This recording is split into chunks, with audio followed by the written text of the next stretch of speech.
Troisième dimanche de Carême, station à Saint-Laurent hors les murs.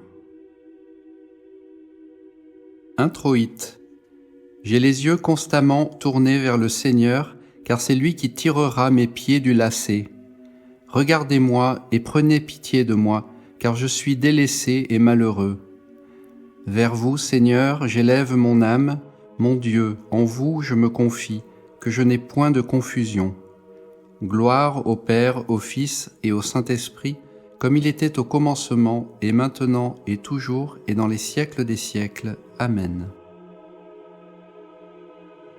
Collecte. Dieu Tout-Puissant, recevez favorablement nos humbles prières et daignez étendre, pour nous protéger, le bras de votre Majesté, par notre Seigneur Jésus-Christ. Épître de Saint Paul aux Éphésiens, chapitre 5e. Mes frères, soyez donc des imitateurs de Dieu comme des enfants bien-aimés et marchez dans la charité à l'exemple du Christ qui nous a aimés et s'est livré lui-même à Dieu pour nous comme une oblation et un sacrifice d'agréable odeur. Qu'on n'entende même pas dire qu'il y ait parmi vous de fornication, d'impureté quelconque, de convoitise, ainsi qu'il convient à des saints. Point de paroles déshonnêtes, ni de bouffonneries, ni de plaisanteries grossières, toutes choses qui sont malséantes, mais plutôt des actions de grâce. Car, sachez-le bien, aucun impudique, aucun impur, aucun homme cupide, lequel est un idolâtre, n'a d'héritage dans le royaume du Christ et de Dieu. Que personne ne vous abuse par de vains discours, car c'est à cause de ces vices que la colère de Dieu vient sur les fils de l'incrédulité. N'ayez donc aucune part avec eux. Autrefois, vous étiez ténèbres, mais à présent vous êtes lumière dans le Seigneur.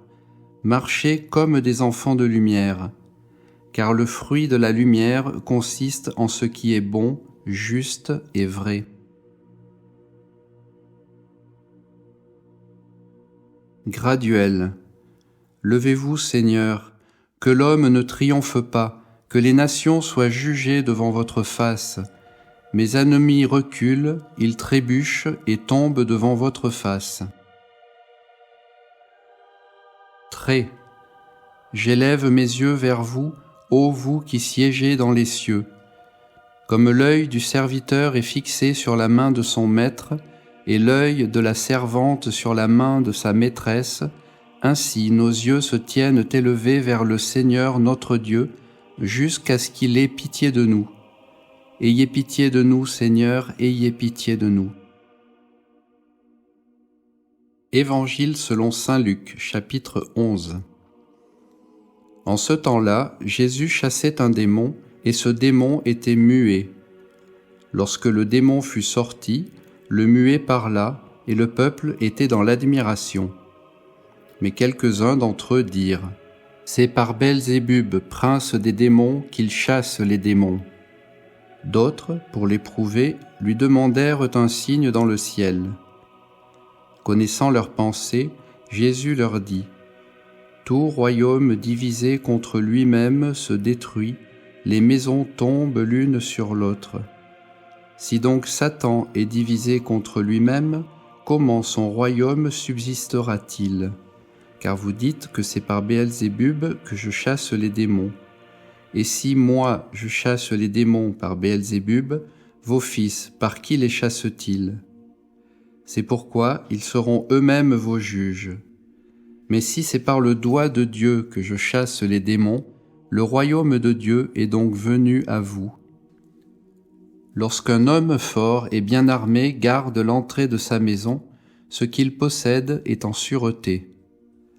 Mais qu'il en survienne un plus fort qui le vainque, il lui enlève toutes les armes dans lesquelles il se confiait, et il partage ses dépouilles.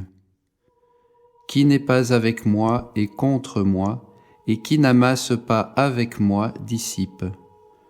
Lorsque l'esprit impur est sorti d'un homme, il va par les lieux arides cherchant du repos. N'en trouvant point, il dit : Je retournerai dans ma maison d'où je suis sorti. et quand il arrive, il la trouve nettoyée et ornée.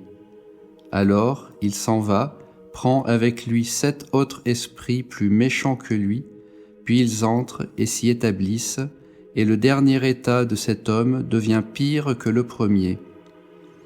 Comme il parlait ainsi, une femme, élevant la voix du milieu de la foule, lui dit « Heureux le sein qui vous a porté et les mamelles qui vous ont allaité. » Jésus répondit « Heureux plutôt ceux qui écoutent la parole de Dieu et qui la gardent. »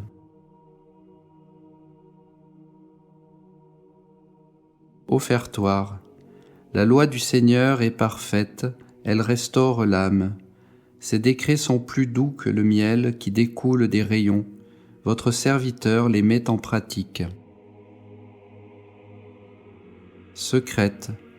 Que cette hostie, Seigneur, efface nos péchés, et que, pour rendre ce sacrifice digne de vous, elle sanctifie le corps et l'âme de vos serviteurs, par notre Seigneur Jésus-Christ.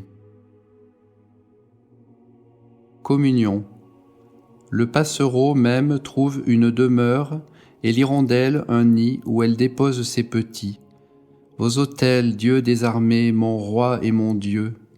Heureux ceux qui habitent votre maison, ils vous loueront dans les siècles des siècles. Post-communion.